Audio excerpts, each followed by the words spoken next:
Ngayon, ituturo ko sa inyo ang 7 paraan para doblehin ang buhay ngang baterya. Kung hindi mo alam ang nga ito, sa totoo lang, nalulugi ka lang. Para sa mga nahirapang mag-setup dahil komplikado, kung panonorin niyo ang video na ito hanggang dulo, ipapaliwanag ko ito para madali ninyong masundan. Bawasan natin ang stress sa pagcharge ngayon. Unang setting. Ngayon, ituturo ko sa inyo kung paano pigilan ang hindi kinakailangang app na patuloy na manatili sa memorya ng smartphone at kumain ng baterya. Kung hindi ito gagawin, mananatiling bukas ang mga app na hindi gaanong ginagamit, na magpapabilis ang pakaubos ang baterya at magpapabagal ang smartphone. Simulan natin sa pagbubukas ang screen. Una, bahagyang iswipe pababa ang screen ng smartphone mula sa itaas para buksan ang notification panel. Pindutin ang icon na hugis gear sa kanang itaas para pumasok sa settings. Kapag bukas na ang settings screen, hanapin at pindutin ang battery and device care. Pagkatapos, pindutin ang memory menu. Sa ibaba nito, makikita mo ang background apps. Pindutin ito, ang background app ay, ang app na laging naka-standby, sa background para hindi mamatay ang iyong smartphone. Ilang app ang kailangan, pero kung sobrang dami, mas malaki ang konsumo ngang baterya at maaring bumagal ang iyong telepono. Makikita mo ang listahan ng nga app na tumatakbo sa background. Markahan ang nga app na hindi mo madalas ginagamit. Halimbawa, ang nga bang app, security app na hindi madalas ginagamit, o shopping apps ay madalas na hindi kailangang manatili sa background. Kapag natapos mo ng markahan, makikita mo ang asul na button na i-convert sa ultra power saving mode sa pinakababangang screen. Siguraduhing pindutin ang button na ito. Kapag ginawa mo ito, ang manapiling app ay lilipat sa ultra power saving mode at hindi na patuloy natatakbo sa background. Maaari nitong lubos na mabawasan ang konsumo ngang baterya at maging mas magaan at mas mabilis ang iyong smartphone. Subukan ito at pahabain ang buhay ng iyong baterya. Pangalawang setting. Ngayon, ituturo ko sa inyo kung paano ay setup ang auto-optimization feature ng smartphone. Kapag nakaon ang feature na ito, kusang magre-restart ang iyong smartphone ayon sa itinakdang schedule at isasara ang lahat ng apps na hindi kinakailangan. Mas kaunti ang konsumo ng baterya at mas mabilis ang iyong smartphone. Kung ilang araw na hindi mo pinatay ang iyong smartphone, maaring manatiling bukas ang mga app na magpapabilis ng pakaubos ng baterya at magpapabagal ng iyong telepono. Kung naka-on ang auto-optimization, malulutas ito ng automatiko. Tara, gawin natin ito ng dahan-dahan. Una, bahagyang i-swipe pababa ang screen ng smartphone mula sa itaas para buksan ang notification panel. Pindutin ang icon na hugis gear sa kanang itaas para pumasok sa settings. Sa settings screen, pindutin ang menu na battery and device care. Sa ibaba ng screen, makikita mo ang auto-optimization menu. Pindutin ito. Kapag bukas na ang auto-optimization screen, makikita mo ang auto-restart option. I-on ito. Maari ka ring pumili ng araw at oras. Kung itatakda mo ito sa madaling araw habang natutulog ka, automatiko itong magre-restart nang hindi nagdudulot ng abala. Kapag nakaon ang feature na ito, regular na magre-restart ang iyong smartphone, isasara ang lahat ng apps na tumatakbo sa background at lilinisin ang memorya. Mababawasan ang pag-aksayang ng baterya at mananatiling mabilis ang iyong smartphone. Kapag na-set up mo na ito ngang isang beses, automatiko na itong pamamahalaan, kaya napakadali. Pangatlong setting. Ngayon, ituturo ko sa inyo kung paano ay set up ang dark mode at screen brightness optimization. Kapag naka-on ang nga ito, mababawasan ang liwanag na lumalabas sa screen, na tiyak na magpapababang ang konsumo ng baterya.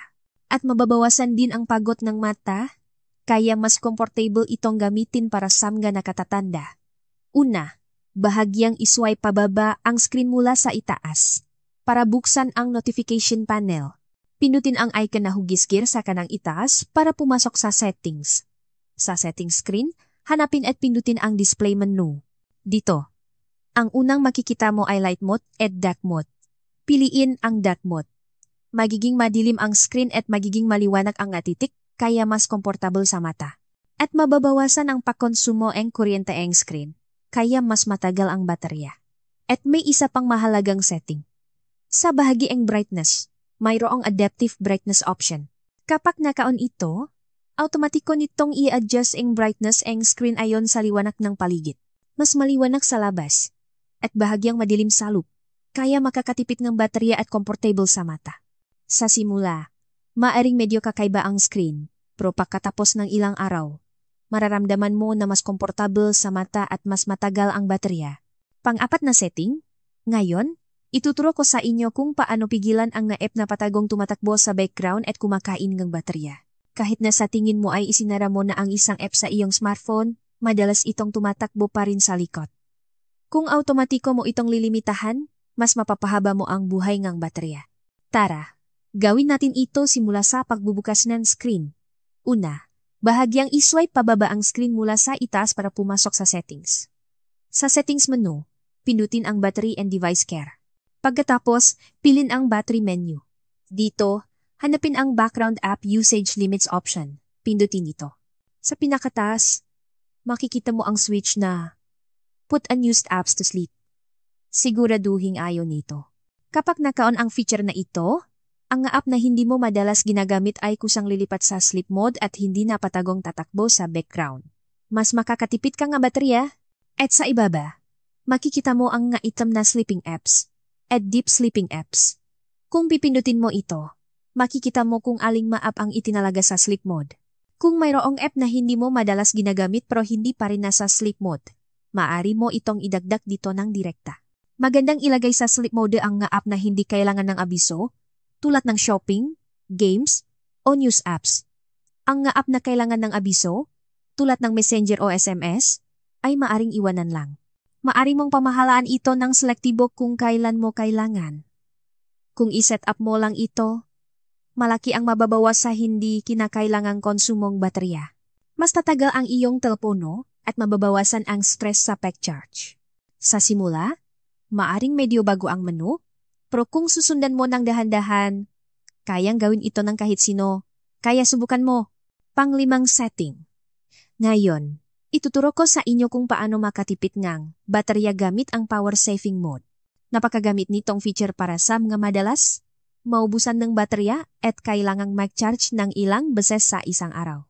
Kapag naka-on ito, automatikong binabawasan ng smartphone ang mahindi kinakailangang feature. Kaya mas kaunti ang konsumo ng baterya. Una, bahagyang iswipe, pababa ang screen ng smartphone mula sa itaas para pumasok sa settings. Pagkatapos, hanapin at pindutin ang battery and device care. Piliin ang battery menu. Dito, pindutin ang power saving mode. Kapag bukas na ang screen, ay on lang ang switch na nakasulat na off. Kapag naka-on ang power saving mode, automatikong magiging aktibo ang mga opsyon sa ibaba. Kapag nangyari ito, mas kaunti ang konsumo ng baterya ng smartphone kaysa sa dati. Lalo na, napakagamit nito kapag nasa labas ka o sa sitwasyon na hindi ka makapag-charge. Maari ding ayon ang restrict apps and home screen option sa ibaba kung kinakailangan. Ito ay isang feature na naglilimita lamang sa paggamit ng mapiling app para mas makatipid ng baterya. Gayunpaman, magbabago ang layout ang screen at magiging limitado ang paggamit, kaya piliin lamang ito kung kailangan. Pang-6 na setting. Ngayon, ituturo ko sa inyo kung paano makatipid ng baterya sa pamamagitan ng pamamahala sa paggamit ng location, GPS. Kapag naka-on ang location feature sa smartphone, patuloy na tinitiknan ng app ang iyong lokasyon na kumakain ng maraming baterya. Lalo na, kung naka-on ito kapag hindi kinakailangan, mas mabilis maubos ang baterya.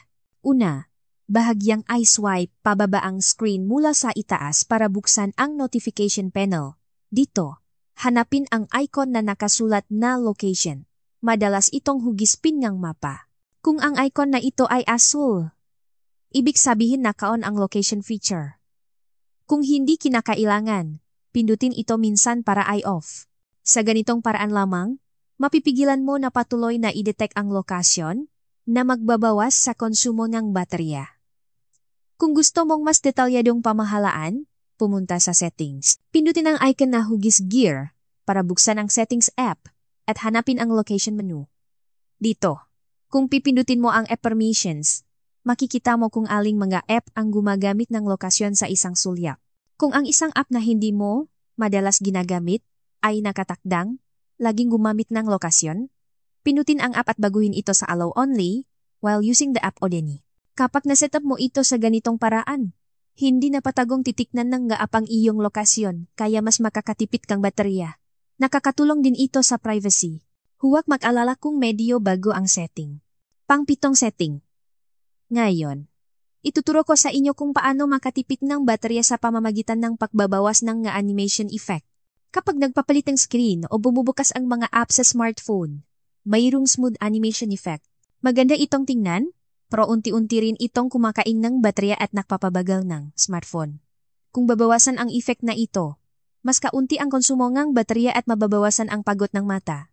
Una, buksan ang Settings app.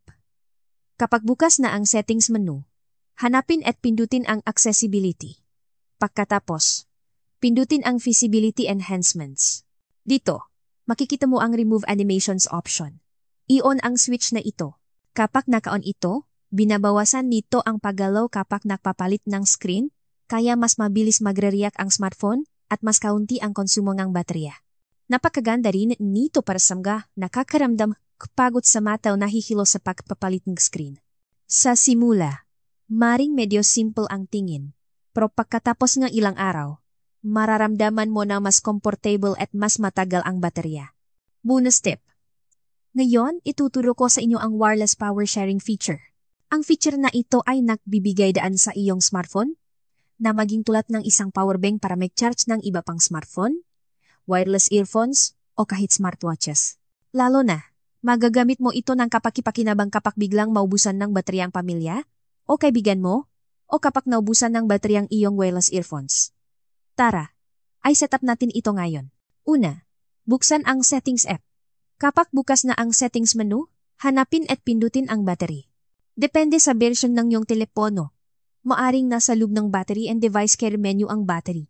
Sa battery screen, bahagyang mag-scroll pababa at makikita mo ang wireless power sharing item. Pindutin ito. Kapag bukas na ang wireless power sharing screen, ay on ang switch na nakasulat na off. Ngayon, handa na ang iyong smartphone na mag-charge ng ibang device. Ilagay ang likod ng smartphone o wireless earphone case o smartwatch na gusto mong i-charge ng eksakto sa likod ng iyong smartphone. Kapag ginawa mo ito, ang baterya ng iyong smartphone ay wireless na lilipat sa ibang device para mag-charge. Maaring hindi maganda ang connection kapag nakakabit ang case ng smartphone, kaya mas maganda kung tatanggalin mo ang case kung maari. Napakagamit nitong feature kapag nagmamadali. Ito ay isang feature na maaaring gamitin ng makasama kapag nakakaproblema. Dahil walang baterya, kaya siguraduhin iset up ito at gamitin kapag kailangan. Talagang magiging isang maasahang power bank ito. Ngayon, ipinaliwanag ko sa inyo ang 7 setting at isang bonus tip na makakapahaba ng malaki sa buhay ng baterya. Kung susundin mo ang bawat isa, tiyak na mababawasan ang pag-aalala mo sa baterya.